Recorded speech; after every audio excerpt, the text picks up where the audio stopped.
ইতিমধ্যেই বেরিয়ে আসলো আজকের বিশেষ সংবাদ। শুরুতে দেখে নেব আজকের সংবাদ শিরোনাম। 285 দিনের ব্যবধানে মেগা বৈঠকে অভিষেক। 5 দিনের মধ্যে জেলা ভিত্তিক কোর কমিটি কি আলোচনা হলো? তাসের ঘরের মতো ভাঙবে বিজেপি। শুভেন্দুর ঘনিষ্ঠ 12 গেরুয়া বিধায়ক দিন কয়েকই তৃণমূলে। নয়া জেলা সভাপতির নাম ঘোষণা হতে বিদ্রোহ উত্তরে। শাহের বঙ্গ সফরের আগে নয়া রাজ্য সভাপতি বিজেপিতে। আমি আগে একজন মুসলিম, তারপর দলের নেতা। শোকজের পরেও অনর হুমায়ুন কবির 4 বিধায়ককে নিয়ে বড় সিদ্ধান্ত বিজেপির। ঘোষণা করা হলো 25 জেলার সভাপতির নামও। এতক্ষণ দেখছিলেন সংবাদ শিরোনাম, এখন জানিয়ে দিব বিস্তারিত সংবাদ। গত বছরের 2 জুনের পর চলতি বছরের 15ই মার্চ 285 দিনের ব্যবধানে ফের মেগা বৈঠকে তৃণমূলের সর্বভারতীয় সাধারণ সম্পাদক অভিষেক বন্দ্যোপাধ্যায়। যে বৈঠক থেকে ভোটার তালিকা ইস্যুতে ভূত ধরতে পয়েন্ট ধরে 1, 2, 3, 4 করে দলের নেতা কর্মীদের টাস্ক ঠিক করে দিলেন অভিষেক। ভোটার তালিকা সংশোধনের ক্ষেত্রে তৃণমূল কতটা গুরুত্ব দিচ্ছে তা বোঝাতে এদিনের বৈঠক থেকে অভিষেক জানিয়ে দেন, এই কাজে ব্লক ইলেকটোরাল রোল সুপারভাইজার নিয়োগ করবে তৃণমূল, যারা সারা বছর ইলেকটোরালের কাজ করবে। ব্লক অঞ্চল ওয়ার্ডেও এই কাজ করা হবে। অভিষেকের কথায় এটা প্রশাসনিক পদ নয়, এটা হবে দলের পদ। একইভাবে টাউন ইলেকটোরাল রোল সুপারভাইজার ও পঞ্চায়েত ইলেকটোরাল রোল সুপারভাইজার গঠন করা হবে। তাদের কাজ হবে ভোটার তালিকা ভালোভাবে খতিয়ে দেখা। তৃণমূলের সর্বভারতীয় সাধারণ সম্পাদক জানান, ভোটার তালিকা খতিয়ে দেখার জন্য আগামী 5 দিনের মধ্যে জেলাভিত্তিক কোর কমিটি গঠন করা হবে। একইভাবে 21 থেকে 27 মার্চের মধ্যে ব্লকে কোর কমিটি গঠন করা হবে। 28 মার্চ থেকে 3 এপ্রিলের মধ্যে অঞ্চল ও ওয়ার্ডে কোর কমিটি তৈরি করে দেওয়া হবে। 16 এপ্রিল থেকে ফিজিক্যাল ভেরিফিকেশন শুরু হবে। এই কাজ 2026 সালের ভোট অবধি চলবে। অর্থাৎ ভোটার তালিকায় একটি ভুতুরে ভোটারও যেন না থেকে যায়, এটা নিশ্চিত করতে চাইছেন অভিষেক। পই করে জানিয়ে দেন, 3 মাস ভোটার তালিকার কাজ করে তারপর ছেড়ে দিলাম, সেটা হবে না। বছরে 4 বার ভোটার লিস্টের কাজ হয়, তাই নিয়মিত ভোটার লিস্ট নিয়ে সজাগ ও সতর্ক থাকতে হবে। কিভাবে স্ক্রুটিনি করতে হবে তাও মনে করিয়ে দিয়েছেন অভিষেক। তৃণমূলের সর্বভারতীয় সাধারণ সম্পাদক বলেন, স্ক্রুটিনিতে একা যাবেন না, যারা সক্রিয় কর্মী তাদের 4-5 জনকে নিয়ে যাবেন। কোথাও সন্দেহজনক মনে হলে প্রশাসনের সাহায্য নিন। বুথের সক্রিয় কর্মীদের ইনভলভ করুন, খালি টিক মেরে চলে এলে হবে না। আবার বলছি, এনসিপি কংগ্রেস এই ভুল ধরতে পারেনি। মমতা বন্দ্যোপাধ্যায় এটা ধরে ফেলে এক্সপোজ করে দিয়েছেন। এই জন্যই বলি, বাংলা, গুজরাট, মহারাষ্ট্র, উত্তরপ্রদেশ নয়, ওদের পরিকল্পনা ছিল বাইরে থেকে এই সব ভোটার নিয়ে এসে ভোট করানোর। প্রসঙ্গত, গত 27 ফেব্রুয়ারি নেতাজি ইন্ডোরে তৃণমূলের বর্ধিত কর্মী সভার বৈঠক হয়েছিল। সেই বৈঠকে মমতা বন্দ্যোপাধ্যায় অভিযোগ করেছিলেন, কমিশনকে কাজে লাগিয়ে ভোটার লিস্টে ভুতুরে ভোটার ঢুকিয়ে দিচ্ছে পদ্ম শিবির। এভাবেই দিল্লি, মহারাষ্ট্রের ক্ষমতা বিজেপি দখল করেছে বলে অভিযোগ করেছিলেন নেত্রী। সেই সব ভূত ঝাড়াই বাছাইয়ের জন্য রাজ্য স্তরে একটি স্ক্রুটিনি কমিটি গঠন করে দিয়েছিলেন মমতা বন্দ্যোপাধ্যায়। সেই কমিটিতে ছিলেন সুব্রত বক্সী, অরূপ বিশ্বাস, ফিরহাদ হাকিম প্রমুখ। কমিটিতে অভিষেক বন্দ্যোপাধ্যায়কেও রাখা হয়েছিল, কিন্তু তৃণমূল ভবনে কমিটির প্রথম বৈঠকে অভিষেক যাননি। ভুতুরে ভোটার খুঁজতে স্ক্রুটিনি কমিটির এই বৈঠকে জেলা ওয়ারি কমিটি গঠন করার সিদ্ধান্ত নেওয়া হয়েছিল, কিন্তু দেখা যায় সেই জেলা ওয়ারি কমিটি গঠনও স্থগিত রাখার নির্দেশ আসে কালীঘাট থেকে। এরপরই অভিষেকের ডাকা বৈঠকের চেহারা আরে বহরে বাড়তে শুরু করে। তখনই স্পষ্ট করে গিয়েছিল, ভোটার তালিকার স্ক্রুটিনির জন্য নতুন করে কমিটি গঠন করা হবে। কিভাবে সেই প্রক্রিয়া হবে, বৈঠকে এদিন তা স্পষ্ট করে দেন দলের সর্বভারতীয় সাধারণ সম্পাদক।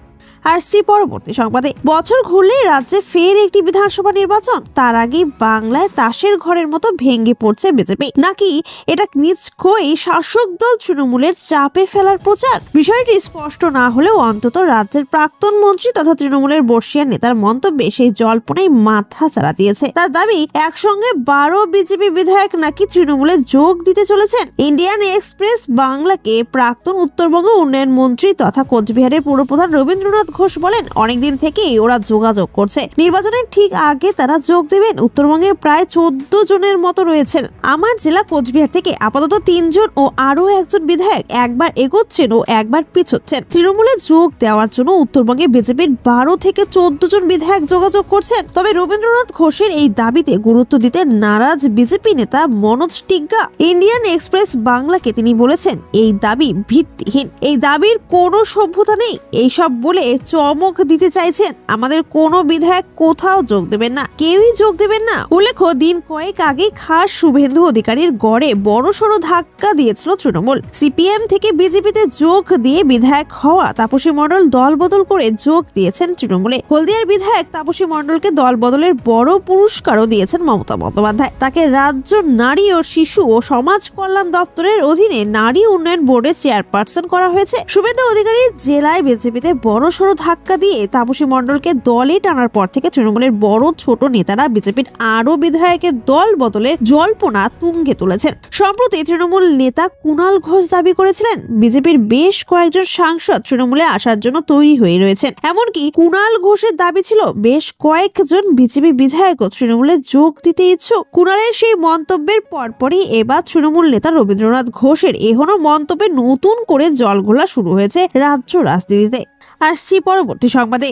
বছর ঘুরলেই বাংলায় বিধানসভা নির্বাচন, হাতে আর কয়েকটা মাস। ইতিমধ্যে ময়দানে নেমে পড়েছে শাসক দল তৃণমূল। এবার সংগঠনকে ঢেলে সাজাতে শুরু করে দিল বঙ্গ বিজেপিও। গত কয়েকদিন ধরে জল্পনা চলছিল যে খুব শীঘ্রই সাংগঠনিক জেলা সভাপতি পদের রথ বদল হতে পারে। সেই জল্পনা সত্যি করে শুক্রবার 25টি সাংগঠনিক জেলা সভাপতি পদের নাম ঘোষণা করলো বঙ্গ বিজেপি নেতৃত্ব, যেখানে 17 জন নতুন মুখকে আনা হয়েছে জেলা সভাপতি পদে আনা হয়েছে বলে জানা যাচ্ছে। 8 জন পুরানো জেলা সভাপতির উপরেই বঙ্গ বিজেপি ভরসা রেখেছে। তবে তাৎপর্যপূর্ণভাবে এখনো পর্যন্ত 18টি সাংগঠনিক জেলা সভাপতির নাম ঘোষণা করতে পারল না বঙ্গ বিজেপি। যদিও এর আগে বিজেপির রাজ্য সভাপতি সুকান্ত মজুমদার জানান, 39টি সাংগঠনিক জেলা সভাপতি কে হবেন সেই সংক্রান্ত নাম চূড়ান্ত। দলের কেন্দ্রীয় পর্যবেক্ষক সুনীল বনসলের নেতৃত্বে দুদিন ধরেই এই সংক্রান্ত বৈঠক হয়, আর সেখানেই এখনো দাবি করা হয়। এরপরেও তাহলে কেন শুধুমাত্র 25টি সাংগঠনিক জেলা সভাপতি পদের নাম ঘোষণা করা হলো তা নিয়ে প্রশ্ন উঠছে।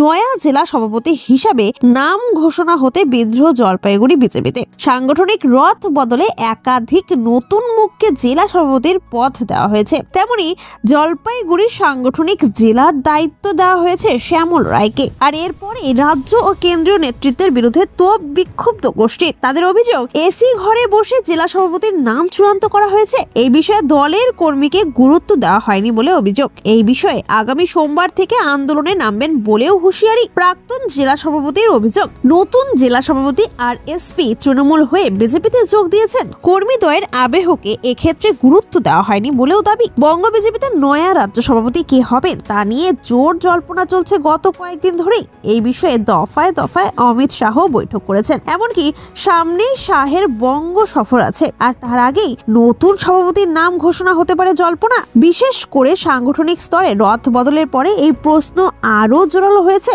তথ্য অনুযায়ী রাজ্য সভাপতি নির্বাচনের ক্ষেত্রে 24 জন জেলা সভাপতির মত খুবই গুরুত্বপূর্ণ। মোট সাংগঠনিক জেলা 43টি। শুক্রবার 25টি জেলা সভাপতি পদে নাম ঘোষণা করা হলো। এরপরে প্রশ্ন উঠছে, তাহলে কি খুব শীঘ্রই রাজ্য সভাপতির নাম ঘোষণা হবে?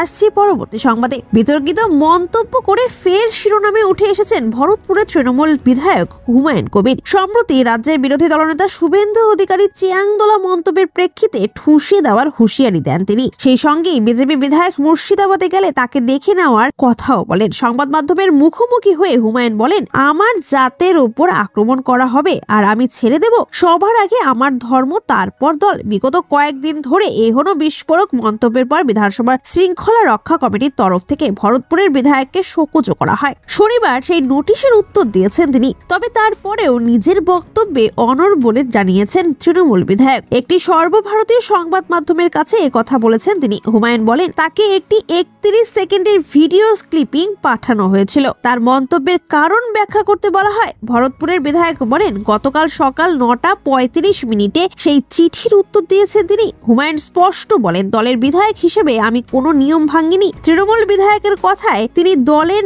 নাম নিয়ে কোনো মন্তব্য করেনি।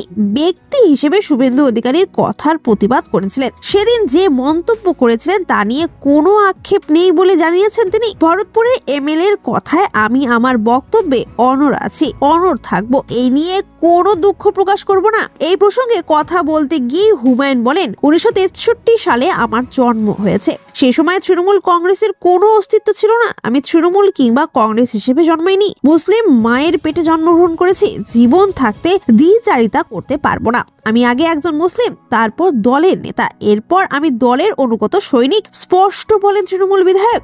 আসছি পরবর্তী সংবাদে। জল্পনার অবসান। শুক্রে ছিল দোল যাত্রা, আর দোলযাত্রার শুভ লগ্নেই বিভিন্ন জেলা সভাপতিদের নাম ঘোষণা শুরু করলো বিজেপি। জানিয়ে রাখি, রাজ্যের মোট 43টি সাংগঠনিক জেলার মধ্যে 25 জেলার সভাপতির নাম ঘোষণা হয়েছে গেরুয়া শিবির তরফে। কারা রয়েছে তালিকায়? বছর ঘুরলে বিধানসভা নির্বাচন, ভোটের দামামা বেজে গিয়েছে। এরই মধ্যে পায়ের তলার মাটি শক্ত করতে জেলা সভাপতিদের নাম ঘোষণা করলো রাজ্যের প্রধান বিরোধী দল। সেখানে দেখা যাচ্ছে একদিকে পুরাতনদের উপরেই ভরসা রাখা হয়েছে, অন্যদিকে নতুন মুখদেরও জায়গা করে দেওয়া হয়েছে কিছু কিছু জায়গায়। জানিয়ে রাখি, কলকাতায় কোনো বদল করা হয়নি। দক্ষিণবঙ্গের বারাসত, কলকাতা, উত্তর শহরতলি, পুরুলিয়া, বসিরহাট, আরামবাগ, হাওড়া, জঙ্গিপুর, হুগলিতেও নতুনদের আনা হয়েছে। সভাপতি বদল করা হয়েছে। এদিকে উত্তর নদিয়া, শিলিগুড়িতে দলের আস্থা সেই পুরানোতেই। গতকাল যে 25 নাম ঘোষণা করা হয়েছে তার মধ্যে পুরানোর সংখ্যা 8, আর 17টি জেলার সভাপতির দায়িত্বে আনা হয়েছে নতুন মুখ। 4 বিধায়ককে সরানো হলো সভাপতি পদ থেকে, যার মধ্যে রয়েছে সদ্য দল বদল তমলুক সভাপতি তাপসী মণ্ডল, কাথির বিধায়ক অরূপ দাস, বিষ্ণুপুর সাংগঠনিক জেলা সভাপতি বিধায়ক অমরনাথ শাখা, আরামবাগ জেলায় দায়িত্বে ছিলেন পরশুরার বিধায়ক বিমান ঘোষ। এই 4 জনকেই সরানো হয়েছে। শুভেন্দু অধিকারী অবশ্য সম্প্রতি জানিয়ে দিয়েছিলেন বিধায়কদের আর জেলা সভাপতি করা হবে না। ওদিকে আপাতত সব নাম ঘোষণা করা না হলেও খুব শীঘ্রই তা হবে বলে মনে করা হচ্ছে। কয়েকদিনের মধ্যে সমস্ত জেলা সভাপতিদের নাম ঘোষণা করা হবে। এরই মধ্যে রাজ্য সভাপতি কে হবেন সেই জল্পনা আরো জোরালো হচ্ছে। কোন নতুন মুখ নাকি মহিলা মুখ, নাকি আবার পুরানো নেতার উপরেই বর্তাবে দায়িত্ব, সেই দিকেই এখন নজর সকলের।